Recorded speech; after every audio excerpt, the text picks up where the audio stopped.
Hello there friends, welcome back to another episode of Generation Films. My name is Alan. Now before I decided to do this video, I actually sat down with my team of lawyers to discuss whether I should do this video in the first place. By team of lawyers I mean Congo and American Ben, neither of whom are lawyers or good at giving legal advice. And so we've decided, given my controversial activism against dolphins, we'll put a disclaimer before we begin this video. First and foremost, we do not condone any violence against animals, especially horses, which are basically just like giant dogs and want to be loved and fed apples. Violence against a horse is never okay, unless it is a zombie horse trying to eat you, or a human pretending to be a horse with a gun, or the horse who killed Christopher Reeves. Okay, now that I've covered my ass, today we'll be taking a look at 6 times where humans engage horses in hand-to-hand combat. It's not really the content you guys asked for, it's not the content you actually want. So here it is. First up on our list is one of our most prolific animal punchers, and that is the former governor of California / barbarian / cybernetic organism, Arnold Schwarzenegger. It's either the anabolic steroids or testosterone, but there's something about him that attracts animal violence. Maybe it's because animals sense that Arnold is like this massive apex predator, and so they need to somehow confront him in one way or another. He's fought everything from alligators to one of Santa's rabid reindeers, and then of course there's that camel from the animal brothel, who Arnold actually apologizes to later on, but that apology is not accepted, so he's forced to punch it again. Now, to judge Arnold by today's standards of animal cruelty is unfair. Because during Arnold's younger years, and what I'm guessing is Austria here in the scene, things were more challenging and survival was all about establishing dominance. Notice how Arnold really goes out of his way to not actually hurt animals, but only tries to hurt the angry men with nets on the horses. And when it becomes a life or death situation and those bad men start trying to kill Arnold with their swords, instead of hurting one of these horses, he decides to punch one in the face. It's a very non-lethal solution to a very lethal attack. He probably saved that horse's life by punching it instead of using a sword. And also, don't believe all those rumors that a bunch of horses were killed on the set of Conan the Barbarian. That is actually completely false. These horses are actually trained to fall exactly like this. Today, Arnold's a little bit more chilled out when he's not biking around trying to save the environment. He's hanging out at home with his adorable mini horse Whiskey and donkey Lulu.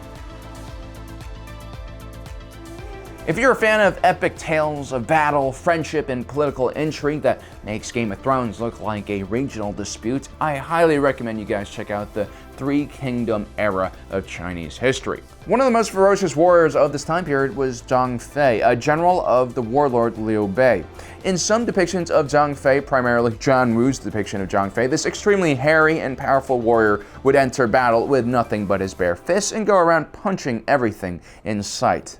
I would say that at least he's not just running around stabbing people to death like Liu Bei's other general, Guan Yu, but no, these people are clearly dying from the punches. Especially the poor guy who's on that horse that Zhang Fei basically flying run blocks through. Linemen are not supposed to have their feet leave the ground because when they do, people usually die. Guan Yu also gets a nice horse shoulder in this movie as well. It's a different technique, but a very similar result. Hercules has been represented by many formidable men like Brad Pitt, Kevin Sorbo, even Ryan Gosling, and of course, prolific horse puncher Arnold Schwarzenegger. This was actually his first role and attempt to speak English. Highly worth a watch if you're a big Arnie fan. The movie's called Hercules in New York.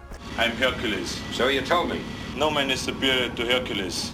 There's also the equally large and intimidating Lou Ferrigno's version of Hercules. But it's really Dwayne Johnson, The Rock, who actually might be the most complete Hercules, because The Rock almost has the size of Arnold and Lou, he almost has the charm of Pitt, and the punching power of young Gosling.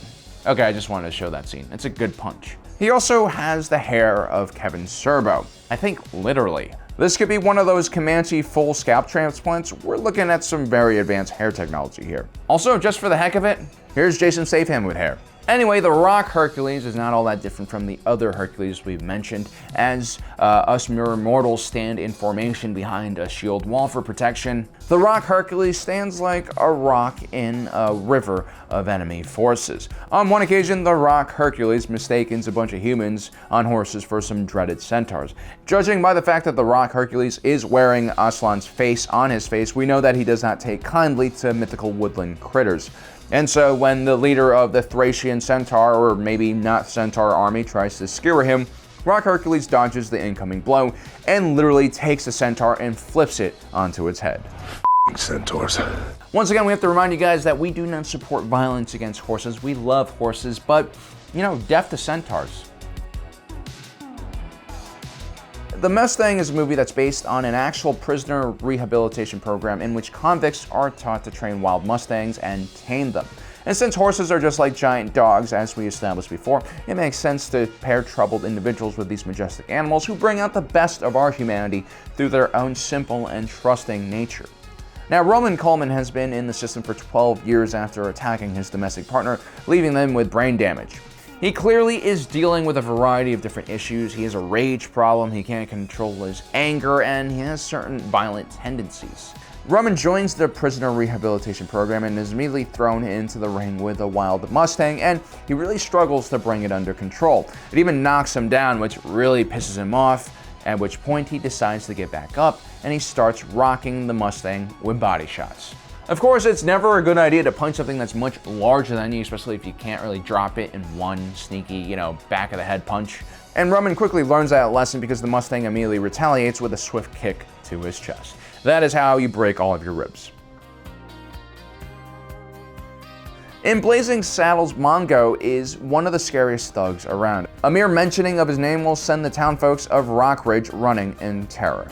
Generally, individuals with one singular name should not be trifled with, and like Hercules, Mongo has the strength of many men. He also rides around on an ox, which really does suit his personality quite well. He's stubborn as hell, and no man tells him what to do. And so, when Mongo illegally parks his ox in front of a saloon and a relatively dumb individual complains about this, he walks right up to his horse and punches it in its face. This movie came out in 1974, and even back then you had animal activists getting really angry at this specific movie. But don't worry guys, that horse in that scene was trained to fall down. More importantly, Blazing Saddles was a comedy way ahead of its time. Mel Brooks, who stars and had creative control over the film, had numerous battles with Warner Bros. Executives over the frequent use of the N-word, the horse scene, and many other provocative issues that came up in this film. Now, for those of you who aren't familiar with Blazing Saddles, the central protagonist was a black sheriff in the American frontier in the late 19th century. So yeah. This film was almost scrapped, but thanks to Mel Brooks fighting for this movie, it eventually made it to theaters and it became one of the biggest comedies of the year, and it also provides a good amount of very good-natured and good-intentioned social commentary about the situation in the country at the time, especially dealing with racial issues. It also goes to show us, younger folks, that since the beginning of time, people have been trying to cancel each other out for things they don't like. It's been done by the left, it's been done by the right, it's been done by the religious, it's been done by the secular. The one thing that unites all cancelers is that they're assholes and they can't take a good joke. Don't be a canceler. Finally, we have the very strange-looking music video for the song simply called Horse. It comes from Salvatore Ganacci, the Bosnian-born Swedish DJ. Not a fan of this specific house music, but hey, this guy's music video for Horse won a Grammys in 2020. Not to be confused with the Grammys. The Grammys are like the Swedish version of the Grammys, and like most Swedish things, it's extremely weird, but in the most awesome way. And this music video, which has some very strong Avicii-like visual cues and styles, RIP, doesn't disappoint. It has a bunch of various strange-looking ordinary people slamming things onto the heads of animals to the beat of the music. There's a sheep getting its head slammed, a panda getting its head slammed, a lion getting its head slammed, and of course an old Chinese man slamming a door onto a horse's head. The song is meh, but this music video is probably one of the most amazing things I've ever seen. Salvatore Ganacci also appears at the end of the film and gets payback for all those people committing animal cruelty to the beat of his song. Look, I know it looks like a lot of horses got hurt in this video of videos of horses getting punched, but the reality is they were all trained to fall down. It's actually very common practice in Hollywood. Ever since the American Humane Association began putting pressure on film studios in the 1940s to be nicer to horses, that's been basically the way they do things now. Far more human stuntmen were probably injured in making these films because humans are a lot less sturdy than horses. But if you feel bad, if you really feel yucky after watching this video, I've included this final scene. Here's John Wick using a horse to kick people in the face. Let me know in the comment section below if you'd rather get kicked in the face by that horse we just showed you, or go one round against Mike Tyson in his prime and he believes you just stole his baby tiger. Because here at Generation Films, we're only curious about the most important questions that no one's asking. Anyway, guys, I hope you enjoyed this episode. Don't forget to subscribe and hit that notification button. I'll see you next time.